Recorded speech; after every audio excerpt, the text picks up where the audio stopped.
I might be 20 pounds heavier than other girls, but these muscles carry me over 13-foot bars.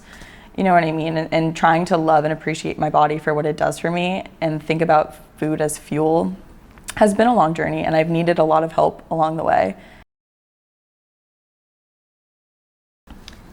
Hi, my name is Abigail Norwillow. I'm a biology major and I'm from the Scranton area of Pennsylvania. So growing up, I was definitely like the shyest of my sisters. So I have a sister 2 years older and then another one 2 years younger. But I always was just like taking part in the craziest sports. Like I did gymnastics growing up for a while and it would scare my family.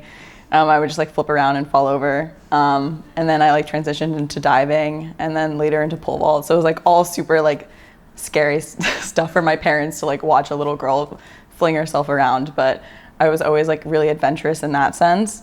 Definitely not as much socially as a child. One of the girls that I was doing gymnastics with had recently gotten a scholarship to Elon University for pole vault, and that was how I was introduced to it. And she was like, "Oh, you'd be good at it. You're a gymnast. Give it a try."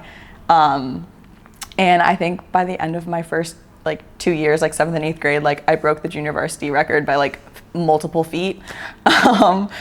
But then that kind of, made me more excited to keep going with it in high school. And I definitely picked up a lot of other events. Like I was on the 4x1, long jump. I would triple jump or high jump occasionally. But pole vault was always my favorite. And then I kind of realized like, okay, maybe I should put more time into this. Like this is really fun for me. And it feels really rewarding to be part of like a bigger team like track and field really feels.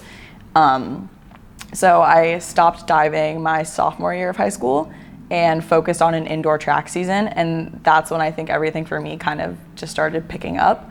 And it didn't really click in my head that I was good at what I was doing until like middle of junior year when I started getting actually recruited by coaches. And I went to New Balance Nationals and there was like the Harvard coach was there and I'm sure like other coaches were there.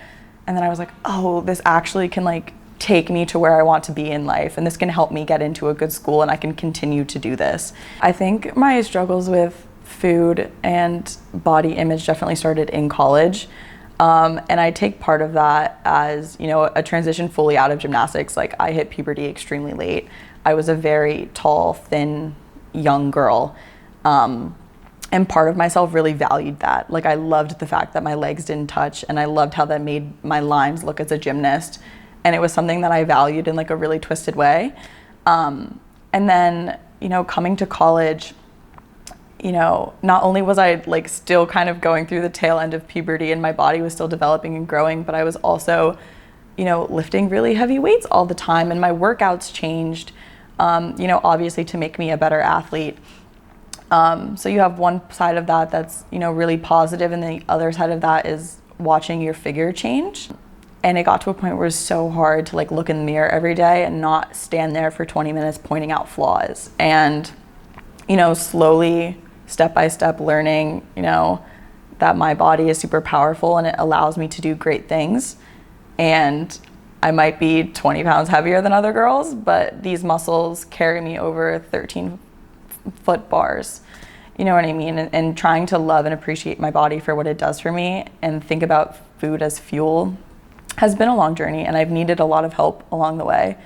Like on the team now, the team is, they always joke that you come to Penn as a student athlete with like 110 friends, because that's like how big the track team is. And like I really did walk on campus as a freshman with like a huge group of friends that were like there to support me with classes, there to support me with track stuff, where I was struggling with the high school to college transition and how much more I was working out and how I had to fuel myself for what, intensity I was doing on a day-to-day basis.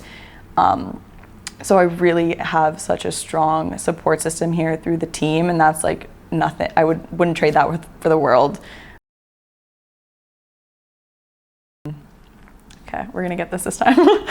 I was joking with my friends before this started saying that like, I just went through all of my med school interviews, so it's weird to like not be formally interviewed. I'm like scared I'm gonna give like a structured formal answer to something and it's just gonna be like, what is going on? I would love to say on camera that I could bet that I'm the person with the most sleep, and I'll leave it at that. This is a big flex.